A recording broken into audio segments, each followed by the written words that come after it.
Hello and welcome everybody to the second in our series of special Utmost How Wows, focusing on tax and trusts. This is the second in a series of 5 happening throughout June and into the first week of July. And if you didn't come to the first one, we've put these on because we went out to the power planning community and said, what would you like us to cover? And one of the most popular responses we got was, get Utmost in because they're great, and John Haley in particular. So big up for John there. So we put these on, and we've worked very closely with Utmost to build a curriculum of 5 sessions, going into a bit of a deep dive on various issues around tax and trusts. You can watch these as they come along each week, or you can do a binge watch at the end of the session. They're all available online on the Power website and on the Utmost website as well. So join in and watch. And as ever, you can ask questions in the chat room on the right-hand side. There's a question feature down the bottom where you can ask a question and we'll do our best to answer. And please be as interactive and join in as much as you want. John's got some great content he's going to share with us. If you want us to stop and go over something again, or you've got a question about a particular thing you want us to go into a bit more detail, then stick a question in there and I'll ask it for you, and away we go. We'll finish by 2 at the very latest. There will be a full replay available on the website as soon as we've finished. And you can get a CPD certificate and a copy of the slides via the Utmost website. And I'll drop a link in the chat room towards the end of the session where you can go and get that. So enough housekeeping. First of all, I'd like to welcome John. Hello, John. Welcome back. And for those that didn't listen to the first one, could you give us a quick overview of you and Utmost? Yeah, certainly. So for those of you that don't know me, my name's John Haley. As Richard said, I've been in the industry since 1990. Starting at Sun Life and working through various sales-based roles. I've been a technical sales manager for about 12 years now. So I've been around the block a few times, I think, fair to say. In terms of Utmost, if the name's not familiar to you, we are born of what was AXA Wealth. As you know, AXA Wealth was split into 3 parts in 2016 and sold off. And we are what was the AXA Wealth International business. So our business is offshore bonds and trusts. So if you are interested in picking up the phone and having a chat with us, then please do so. I think there'll be a distribution map on a link at the end as well. Yeah, thanks, John. As John said, AXA were one of the first supporters of the Power way back in 2013. And it's really good to have a lot of the core people involved via Utmost in supporting the Power Wows this year, so we're very grateful for that. Right, I'm going to bring John's slides up on the screen, and there we go. I should make this a bit bigger, and I'll hand over to John, and away you go. Thanks, Rich. So, in terms of what we're going to tackle today, I think the most important title we've got there is the avoiding unforeseen inheritance tax, and by that I mean things that can come out of the wash in terms of gifting.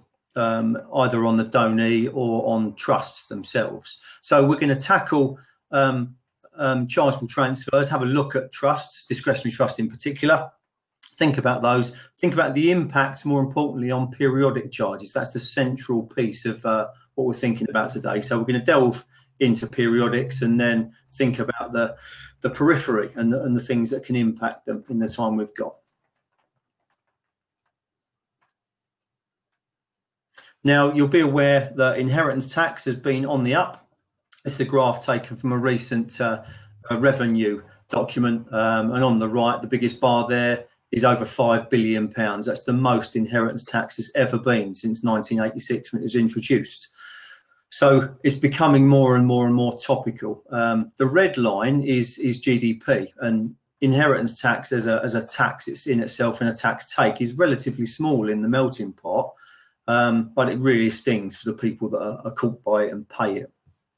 Now, inheritance tax has gone up since last year, as I say, to over £5 billion. And if you think about that, that's even in light of the residence nil rate ban being introduced. So some people may have had another £200,000 of nil rate ban to soak up their liabilities, and yet the tax take has still increased. So, you know, I've seen other predictions of the tax take continuing to rise in coming years. And if you think about what's happened as well as a background, the nil rate ban, the main nil rate ban, has been frozen since 2009. So it's gone sideways, and people don't really notice things that are reduced or left alone. They notice things that are taken away. So it's kind of stealth tax in a way. As you know, the intention is to increase the nil rate ban by CPI from 2021. if we apply a bit of artistic license and do that from 2009, we'd be on £381,000 today. So £56,000 different per individual, 112,000 nil rate band per couple, and nigh on £45,000 of extra inheritance tax because that hasn't been increased. So there is work to do, and as we all know, inheritance tax can be catered for and avoided if we plan appropriately. John, I've seen quite a bit of chatter or commentary about IHT in the last month or so, basically centering on how complex it is and we need to radically overhaul the system and make it simpler. Do you think there's ever any chance of that when it's such an easy tax for the government to take? Well, possibly. I think the areas they're looking into is administration in the main, really. But in saying that, as you rightly say, they tried to tackle that for trustees in recent years, and some of the stuff we'll see today they tried to tackle and ended up kicking it all into the long grass. So possibly, but as I say, in the scheme of things, 5 billion compared to income tax and NI isn't a great deal of money. So we'll see. I think there'll be areas. One area of potential concern that many commentators have latched onto is business relief. Certainly, where you're dealing with AIM shares and such like. The Chancellor in the previous budget made that big comment around people having a fairly easy ride with capital, and yet they're getting a tax break. That's not really what it's intended to do. It was introduced to make sure that businesses could flow through generations and not have to pay tax as they went. It wasn't really traditionally an investment-based kind of thing. So I would expect if we're going to see anything come out of this IHT simplification, it will be around BPR would be one of the big things I'd look for. Yeah, I mean, it's not so the government have got anything else to be concentrating on at the moment, is it? So absolutely, we'll have to wait and see. Yeah, sure. So this all starts, as we know, with chargeable lifetime transfers. So gifts into discretionary trusts, gifts into accumulation and maintenance trusts, gifts into interest and possession trusts. As you know, the date that we have to be aware of was March 2006, 22nd of March. That's when Gordon Brown, Chancellor of the day, essentially thrust discretionary trusts into our laps. So most trusts we create these days during lifetime will be chargeable lifetime transfers. And then what we'll look at today is a quick revisit of how it all works through the initial charges for settlements above the nil rate band, periodic and exit charges. They're our main concentration, really. And as we know, the main difference between a PET and a chargeable transfer, aside from anything else, is that you may need to report a chargeable transfer to revenue.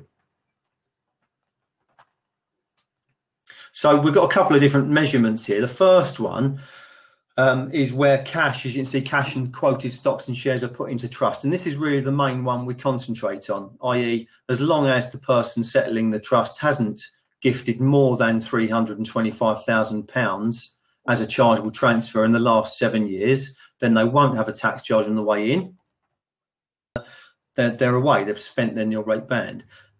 However, the second one is something that is forgotten, really, in that the measurement is 80% of the nil rate band without worrying about too much of the official jargon there. So where this is most relevant is where somebody may put an existing bond into trust. The first one is a new trust, essentially, cash and quoted stocks and shares, potentially. The second one is existing. So you could have an existing bond, an existing GIA that you put into discretionary trust. If the value of that exceeds 80% of the nil rate band, which is currently £260,000, then you need to report to revenue that the gift has been made. And this is a completely different set of reporting to trust reporting and the trust register. So big difference. In terms of the first one, the cash and quoted stocks and shares example there, for clarity, if you're putting a new collective into trust or a bond straight into trust, then they fall under that first definition, the cash and quoted stocks and shares measurement. Now, just for completion on the next slide, Rich, if you can. There we go.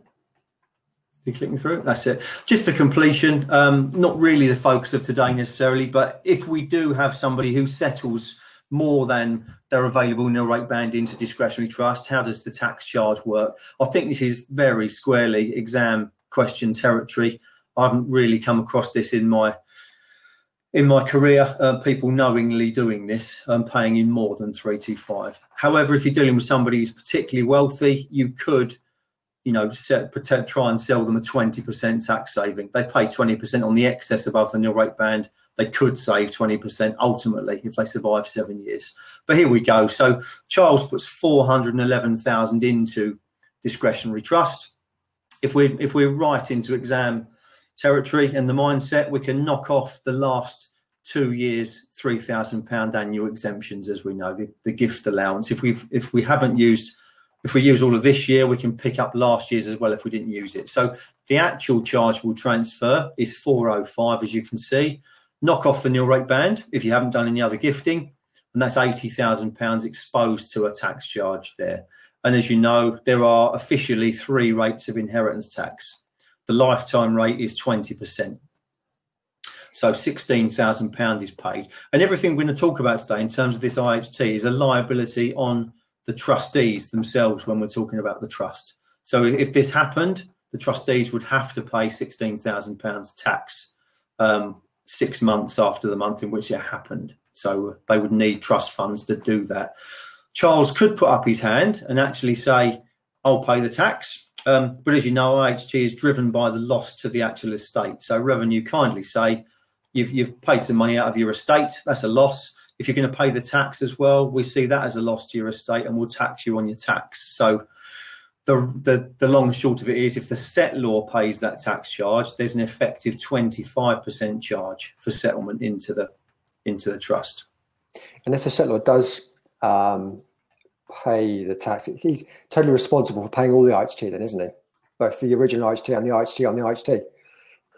Yeah, absolutely. The whole 25% will be his liability. Absolutely right. Absolutely and right. This is very much a self-declaration and self-assessment process, isn't it? You've got the responsibility to declare it and pay it. Yes, absolutely. As I say, the main thing to think about is if that were a bond going into trust and you had that 16,000 tax charge, then you're going to have to encash the bond because there might not be anything else in the trust to pay the tax. As I say, exam territory really. Albeit it could be sold that way. So the main thing we want to think about today is periodic charges, and I dare say some of you may have had some of this shoot across your bows in the last couple of years, because 2016 was the first 10-year anniversary that our industry really had to deal with. So what we've got here is a trust that is worth £625,000, set up 10 years ago. So we're dealing with it today. And the first thing you do is knock off the nil rate band. And this is the nil rate band of the trust itself. It's nothing to do with the settlor. It's nothing to do with their nil rate band, what their will said. This is the nil rate band of the trust. And as I'm sure you know, when a trust is created, each trust has its own nil rate band for these purposes. And if a settlor creates a stream of discretionary trusts, if he settles those on different days, then each trust will have its own nil rate band for this purpose. So this is the RISAF principle, isn't it? Absolutely. The 2003 RISAF case established that position. There is some crossover, as we'll potentially see, between trusts. So it's not all plain sailing, but you do get that nil rate band. So what we've got here is £300,000 exposed to tax. And what we're essentially doing in this calculation is pretending there's a settlement on this day, effectively. So we tax that £300,000 at 20%. The lifetime rate notionally, and it gives us £60,000. We then find what percentage that £60,000 is of the trust value, the 625, 9.6. We then find 30% of that number, which is 2.88%. So our official periodic charge is 2.88% of £625,000. And what we're looking for here is the relevant property value of this trust. So if there are assets in there that qualify for business relief or agricultural relief, they're deducted before we go through this calculation. And equally with DGTs and things such like and loan trust, there are other bits you have to do before you get to that calculation. Now, if you haven't tackled that calculation before, looked at it, that was more complicated than it needed to be. There is a hack to get there much quicker, because when you're talking about settling a discretionary trust with a client and you're thinking about periodic charges, what you're essentially doing is projecting what you think the trust will be worth at the 10-year point, and you're projecting what you think the nil rate band will be worth at the 10-year point, because it's all about the prevailing nil rate band. So we know we've got £300,000 exposed there. The hack I'm talking about, without doing all the maths, all you need to do is find that difference between the trust value and the nil rate band and tax it at 6%. And you get to the periodic charge of 18,000. So it doesn't have to be that complicated. But why do we need to do all the maths? Well, it's to do with the third part of the jigsaw, the exit charge. And a discretionary trust pays an exit charge when capital leaves the trust. And the first thing the trustees have to do is look back to their last periodic charge. So we're in year 12 and the trust has grown to £660,000. So we look back to the last periodic charge. Now that's relatively simple at the moment. When the nil rate band starts to move again in 2021, you do actually have to recalculate your last periodic charge based upon the new nil rate band. So it will get a bit more complicated. But all you're really doing with the exit charge is measuring how far you've gone through a 10-year period. And you measure that by the number of quarters that you've travelled through. So a 10-year period is 40 quarters. We're 2 years on from the last anniversary. So we've gone 8 quarters. So what we're doing is proportioning that last rate of 2.88% by 8 over 40. So the exit charge, if we pay capital out of the trust, is 0.576. So if the whole trust was capital and we were dishing it out to a beneficiary, the tax charge would be £3,800. Now be clear on this. This is only really trusts that are paying true capital out. If you're dealing with a DGT that's paying out an income stream that's carved out for the settler, if you're dealing with a loan trust where the loan repayments are being made, they're not exits from the trust, even though it's capital leaving, because it's there for the settler or their loan repayment. Now, let's add a bit more onto that. We'll travel back to the 10-year period. We've still got this trust of 625. But after a bit of fact-finding and digging, we find out that the settlor created another trust in the 7 years before this one started. And that trust was settled for £250,000.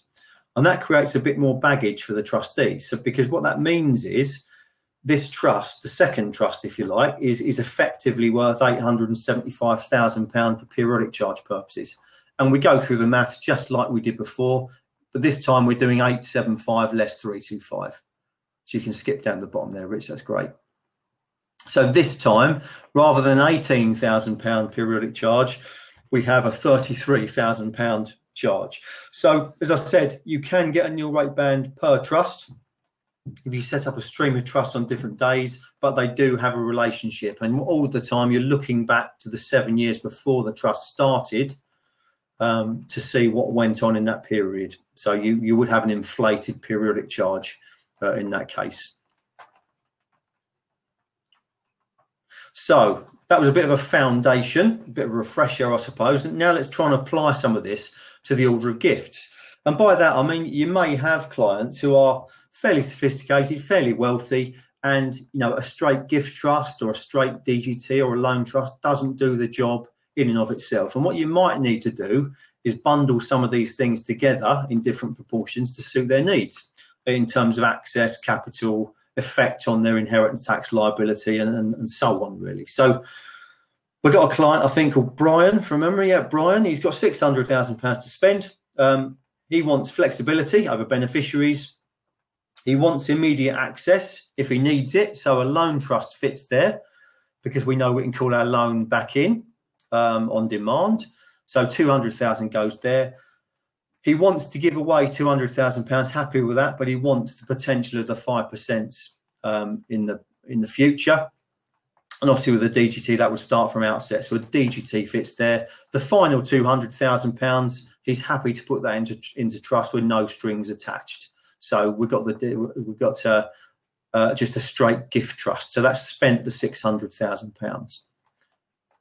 Now, in terms of the numbers we need to latch on to, with a loan trust, remember with a loan trust, even if it was £1 million into a discretionary loan trust, it is just a loan. There is no transfer of value.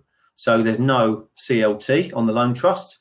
The DGT will assume it was a 50-50 position. £100,000 discount, £100,000 chargeable transfer.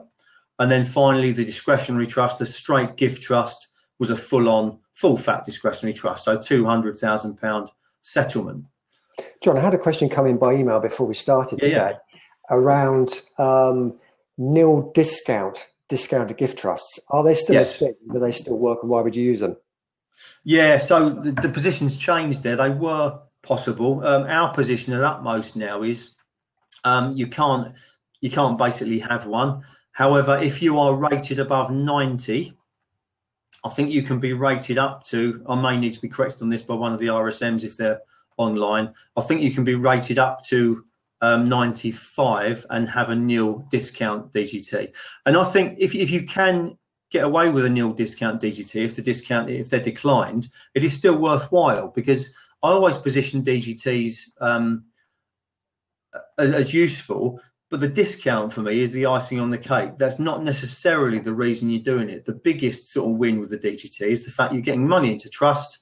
And as you know, you could be putting more than £325,000 into a DGT because your discount sits on top of the gift, and you retain that income stream, which you can't do with a full fat discretionary trust. So the discount is nice, but you've still got the benefit of the income stream, even though you've made a CLT or a PET, if you like, on the whole lot. So it's still worth doing if you can find one that will do it. But as far as I know, you've got the whole thing above 90 as well, haven't you, with DGT, limited to 90 for a discount.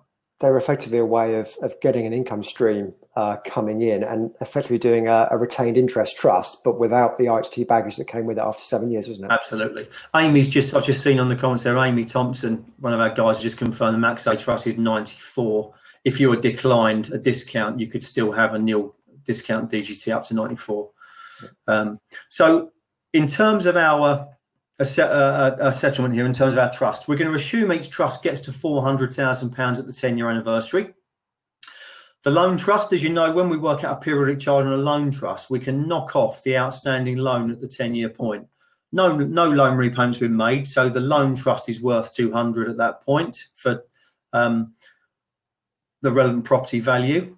So we knock the loan off. The DGT will just carve out future income at the 10-year point of £50,000, leaving 350.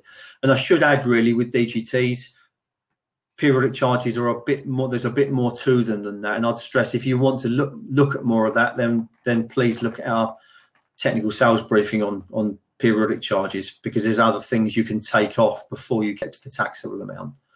And we're going to assume the nil rate band is 396. So we'll tackle them. We'll do 3 different versions and just look at the impact on the periodic charges.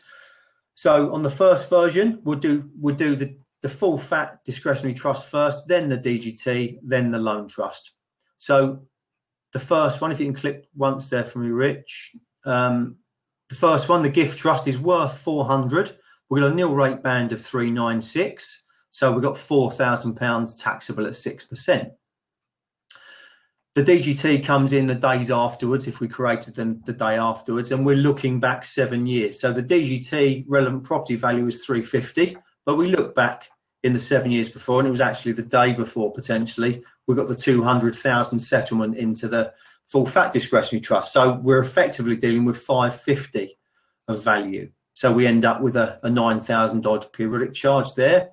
And then the loan trust. And when we look back, we've got our £100,000 settlement into the DGT, and we've got our £200,000 settlement into the gift trust. So again, £500,000 value against the nil rate band of 396. So another £6,000 of tax, 15,700 total. So let's try a different order. We'll go loan trust first this time. So as I've already said, the loan trust doesn't have a chargeable transfer. It's just a loan. So it's worth 200 because we get to knock our existing loan off, the outstanding loan. So no periodic charge there. We then tackle our gift trust next. And when we look back 7 years, there was no chargeable transfer into the loan trust. So we're dealing with the trust on its own with a small periodic charge there. And then finally the DGT. And when we look back 7 years before the DGT, we're just picking up the 200,000 that went into the gift trust. So we've dropped the tax a bit. We're now at 9,500 broadly. Then the final version. So we'll now go loan trust first. That seems like a good fit because we haven't got that chargeable transfer. Then we go DGT. And remember, our transfer into the DGT was 100,000 after discount. There, so we're just dealing with the 350 value, then the gift trust. So we look back 7 years from the gift trust, and we just pick up the £100,000 into the DGT originally. So we've reduced the tax. So if you think about what we've done there, we've stacked them in order of chargeable transfer from smallest to biggest. So first kind of factoid of the day is when you're dealing with a range of chargeable transfers for a client, go smallest to biggest, and loan trust would really go first. Obviously, beware with loan trust as well. Loan trust, we have this facility on our loan trust where you can write loan off inside the trust rather than calling loan in. So that would then create a chargeable transfer in the future that may have an impact on other trusts. But that, all things being equal, that's how you would do it, smallest to biggest in terms of chargeable transfers. Now, let's think about chargeable transfers, and we'll throw in pets as well, just for good measure, really, to see where we go. So, actually, John, let's go back and ask a question on this one here. Yeah, so, how are you electing that order? I assume by electing, what I'm kind of saying is when you create these trusts, you do them on different days, so a week apart. So on Wednesday, week 1, you might do your loan trust. Next week, you do your discretionary trust, or your DGT, sorry. Then you would do your full fat discretionary trust. So there's no election as such. It's just about when you create the trusts. Okay. And unlike when we had the RISAF principles, is there any problem if you do each of those 3 trusts with same set laws, same trust company, same investment inside it? Does that matter with this order? No, not at all. Some people with RISAF would suggest you might want to change the investments, change the beneficiaries. If you wanted a belt and braces approach, we've never really sort of bought into that in any great degree at all, really. It stands in law that that happens. So you wouldn't have a real need to do that as far as I'm concerned.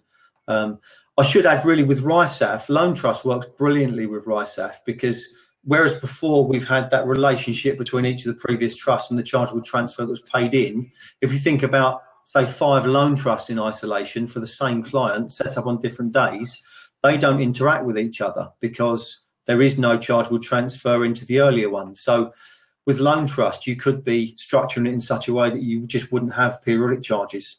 There's just no reason to pay periodic charges with the discretionary loan trust if you do it right. Just pay heed to how many you're setting up and what your policy charges might be, because you might wipe out the advantage you're trying to create. So there's a sweet spot, I suggest. Now, in terms of bringing pets into play, so the dad is David here. He's gifting £250,000 of cash to his son as a pet, and then maybe the month afterwards or a month apart of these, he's going to do 300,000 into discretionary trust. So it doesn't matter that he's doing 550 in quick succession, because, as you know, the pet is outside of all this. The accumulation we're looking at, the amount of nil rate band we've spent during lifetime is all about chargeable lifetime transfers. So we're fine. However, things aren't so rosy if he dies. Certainly not for David, but we're thinking more about the tax. So what we're going to do, we're going to kill David off 5 years after he's made these gifts. He's going to make them a month apart, kill him off after 5 years, and we're going to assume the nil rate band is 350,000, I think that says. Can't see it with my right side. Good. Should wear my glasses, really. So those are our parameters. So let's go the failed pet first. So the pet was 250. We knock off 2 lots of £3,000 exemption. So the actual failed pet is £244,000. That leaves us, after we've knocked that off the nil rate band, that leaves us £106,000 of nil rate band to set against the discretionary trust of 300,000. So we've got £194,000 taxed at 40%. 77,600, and because David survived for 5 complete tax years, we can apply taper relief. And remember, taper relief reduces the tax itself, not the gift. So we taper the tax down to 31,000, and that tax there, unforeseen IHT, that 31,000 tax bill would need to be footed by the trustees of the discretionary trust. The liability will be on them rather than the estate. Your comment about the taper relief is the biggest mistake I've often seen in IHT, in that it applies to the tax only if any tax is due. Absolutely. Not the gift, obviously. Yeah. The other common mistake I come across is the kind of throwaway line that you've done a pet, for example, so we'll put in some decreasing term assurance. Well, actually, if you think about that's only relevant if the pet is taxable and chargeable and exceeds the available nil rate band. If it doesn't, if it's sitting within the nil rate band, then you just need a 7-year level term assurance because there is no tapering. Yeah. Richard's asked a question. What's your view on the attempt to bring in legislation to split the available nil rate bands across all trusts created by a single settler to prevent the RISAF principle? Yeah, so everything I've said so far is absolutely fine. If we create different trusts on different days, and we're doing that with loan trusts, we're okay. The legislation that exists on this that they did bring in was for trusts that are created on different days, and then you have a same day settlement into the trusts. That's when you would associate them and do the calculation differently. But outside of that, everything I've said stands. You can create them on different days as long as it's not a same day. So there's our tax charge, 31,000. Let's do it the other way around. Chargeable transfer first. So the failed chargeable transfer, if you like, or the gift is officially 294 this time because we had 300,000 less the exemptions. That leaves us 56,000 of nil rate band to set against the pet of 250, and we end up with £194,000 taxed at 40%, 77,000. Bit of taper relief takes us down to £31,000, which is the same number that we had when we did the pet first. So why is this important? And what you need to think about is the ways you can transfer funds, I suppose, for IHT purposes. There are 3 types of transfer, aren't there? There are exempt transfers, there are chargeable transfers, and there are potentially exempt transfers in the middle. And potentially exempt transfers kind of float around and they in the middle, and they don't really know what they are until you either survive 7 years, and if you like, they become fully exempt, they're gone, not on account anymore, or you die within 7 years. And what happens then? Well, the pet becomes a chargeable transfer. So if we did the pet first, we saw that it failed at 244. That was the value. And we do our discretionary trust afterwards. It's easy to think about what I've said so far as looking for other chargeable transfers, chargeable lifetime transfers before the discretionary trust. But actually, we could be looking at a failed pet because a failed pet becomes a chargeable transfer. So our trust, our 300,000 settlement into the trust is now worth 450 at the 10-year anniversary. But because the pet was before it and failed, we've got to add that 244 into the trust value. So for periodic charge purposes, the trust is effectively worth, if you click on,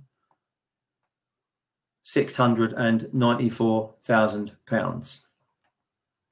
So that's the impact, really. And we end up with a periodic charge of nigh on £18,000. And I should add that this will be on account forever. As long as this trust exists, every 10-year period, that 244 will always be on account. It won't change, but it will always be in. So you could have a discretionary trustee 120 years in the future, looking back 127 years up to, a failed pet. And that's the impact. It will always hit your periodic charges. Whereas if we did the chargeable transfer first and the pet afterwards, the pet failed, but it didn't impact upon the discretionary trust, and we're just dealing with the 450. And our periodic charge then would end up as £3,240. So it's a mistake that you don't really want to make if you can help it. Now, I admit that not all clients come with a clean slate, really. So a lot of this is factoring this stuff in, isn't it? If they have made pets in the previous 7 years, then you need to really weigh up their health and what it might do to the discretionary trust that follows it, and that would need to be caveated and flagged in terms of that position. So we do end up with a more efficient position. So a few rules to remember that you can refer back to. If we make our pet first and you survive the pet by 7 years, but not the chargeable transfer, the pet will never affect the 10-year charges on the trust because it never becomes chargeable. So if you do the pet first and you live for 7 years, it's not a problem. Doesn't cause a problem. However, if you make it first and die within 7 years, the pet will always affect your charges on your trust. And equally, if we do a chargeable transfer followed by another chargeable transfer, then we know that's exactly the same impact. The first one will always impact on the second one. And then the last one that really trips off the tongue and is easy to remember is this horrible one. So we've made a chargeable transfer. Within 7 years, we create a pet, and within 7 years of the pet, we die. Now, that is otherwise known as the 14-year rule. And there we go. So what I'm kind of saying to you so far is, in terms of let's consolidate what we've said. In terms of our order, we want loan trust first, then we want chargeable transfers in order of size, smallest to biggest, then we want a pet last, so that if the pet becomes chargeable, it hasn't got any trusts in front of it to impact upon. And that's what I'm saying to you. The problem is, if you do a chargeable transfer first, then a pet, that does invoke potentially the 14-year rule. And some of you may well know all about this, or have heard about it, or have done it in an exam, or even dealt with it in real life. But let's brush off what's happening here. So Misadventures, our client, made a pet of 100 grand in August 15. And if we look back in September 2008, she did a chargeable transfer of 250,000. Then she dies. So let's think about IHT and how that would work. So bear in mind, this is the way I've said to do it. Chargeable transfer first, then pet. Now, I hate these slides because they build the wrong way to me. I will have to do these. They go from left to right. So she's died. First thing we do is look back 7 years to see what other gifts she's made, and the pet is there. Now, why it's called the 14-year rule? Because you can look back up to 7 years from date of death. You then have to look back 7 years if there's a gift in there to establish how much nil rate band she had on that day. It's all about the accumulation. So the only reason we're looking back 7 years from the pet is to find out if there's any tax on the pet. This is nothing to do with the estate. If you think about that chargeable transfer in 2008, that is more than 7 years old. So it's out of account, it's left the estate, yet it's still there in the background in terms of the IHT liability. So we look back 7 years from date of death, look back 7 years from the date of the pet, and we catch that £250,000 chargeable transfer. And actually, I think that was 6 years and 11 months short of 7 years. So unfortunately for her, she's caught. Now, what's the impact? Well, as I say, we're trying to establish how much nil rate band there is to spend on that day for the pet. And if we look back 7 years, she'd spent £250,000 of her nil rate band. And when you do this, you use the current day nil rate band. So she, on that day she did the pet, she actually only had £75,000 of nil rate band. The easier way to understand it is to pretend that she came into your office, had a meeting on the 2nd of August 15 and said, okay, I did a chargeable transfer in September 2008. I want to do another one. How much can I do without a tax charge? And of course, your answer would have been 325, because you go beyond that on a rolling 7 year, you have a tax charge. So the pet is chargeable, £75,000 nil rate band, 25,000 of that is chargeable to IHT. But again, it's all about the tax on the pet. And remember, it's the donee, the person the pet that was given to, that carries this liability, nothing to do with the estate. So £25,000 exposed, 40% of that is £10,000. And then, of course, you could potentially apply taper relief on that. So anybody that's been given 100 grand and gone off to buy a nice Maserati or something nice like that, it could end up with a tax charge. And that's where they may well then need the decreasing term to cover that liability. In terms of the estate was worth 325. We knock off the balance of the nil rate band. So the pet only has the impact of spending nil rate band for the estate. The exercise is all about tax on that pet. So as you can see, nil rate band 225 left, £40,000 of IHT. Now, exactly the same example. All we do is move the pet on by a month. It was August 15 before, it's now September 15. And when we go through our 14-year exercise, we look back and we're 1 day clear of the chargeable transfer. So there would be no tax charge on that pet, albeit the misadventure may well have liked to have some 7-year level term assurance to give her back, you know, the nil rate band, if you like, on the pet there that spent that. So this could either translate into you saying to a potential client, look, if you waited a month and then make your pet, then you're going to be clear of any problems. It could be that, or it could just be about documenting how this would work. Now, why I'm throwing in the 14-year rule, because I've told you that chargeable transfer first, then pet is the best way to go for periodic charges, but it causes this problem. If we swapped things around and did the pet first, the pet would obviously succeed. It would be more than 7 years old, and we wouldn't have the 14-year problem. So why am I saying it? Well, quite simply, if we do our chargeable transfer first, then the pet, we can identify that we might end up with charges on the pet and put in some suitable life assurance if we can. If you do it pet first, then chargeable transfer, and the client dies within 7 years, then your periodic charges are always going to be inflated by that failed pet. So it's kind of the lesser of two evils, really, to make sure you don't have that ongoing problem. And you can't insure that problem for the trustees in terms of that potential periodic charge. So chargeable transfer pet is the way to go. As I say, this is all covered off in a technical sales briefing we've got if you want to delve more into it as well. So in terms of our position, we want loan trusts first because there is no transfer of value. It's just a loan. Even if you're putting £1 million into a discretionary loan trust, no transfer of value. Then we do our chargeable transfers in order of size, smallest to largest. Then we put pets in last. As I say, all settlements should be on different days. And obviously the cleanest way to run IHT for a client is to separate everything you do by 7 years.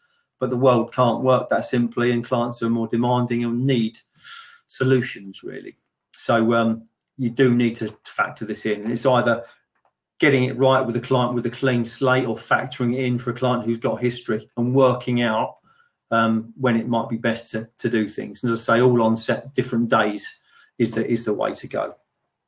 And that's the long and short of it. You can insure a failed pet that's there where there's a liability, but you can't really sort out your periodic charge. That's the way to do it, really, with your chargeable transfer first. Brilliant. That brings back all sorts of nightmares for me for my tax. Absolutely. I think anyone that's done one of those at a reasonable level will have had that 14-year question. It's an examiner's go-to question, I think, inside there. That was brilliant, John. Thanks very much. That is quite a complicated scenario we've got there. So the slides have got all the examples we've been through. Absolutely. And you can get those. Let me just move on a slide and sort this out. So I'll put a link in the chat room now. Yeah, no problem. That's where you can go to get copies of the slides and to get hold of your CPD certificate, and also to get access to the utmost technical area of their website. They put together a really good page with lots of supporting documentation for this. So that's well worth going to. We're back again this time next week, so on the 19th of June, and we're talking about solving trustees' trials and tribulations. Glad I said that okay. Practice that a few times. So tune in next week at the same time for that one. Don't forget you can catch up with these on the website. The first one, the second one, the whole series of 5 will be available. If you've got any questions that we didn't get to today, or you think of afterwards, then either go on the Big Tent and ask them, and then carry on the conversation, or email us those. I'm sure John will be happy to answer any that come in afterwards. So John, thanks once again for your time. No worries. Thanks for keeping the time. Excellent on that one. And we'll see you all again this time next week. Thanks once again to Utmost for putting together these sessions. See you soon. Goodbye, everybody. Thanks, Mitch. Bye.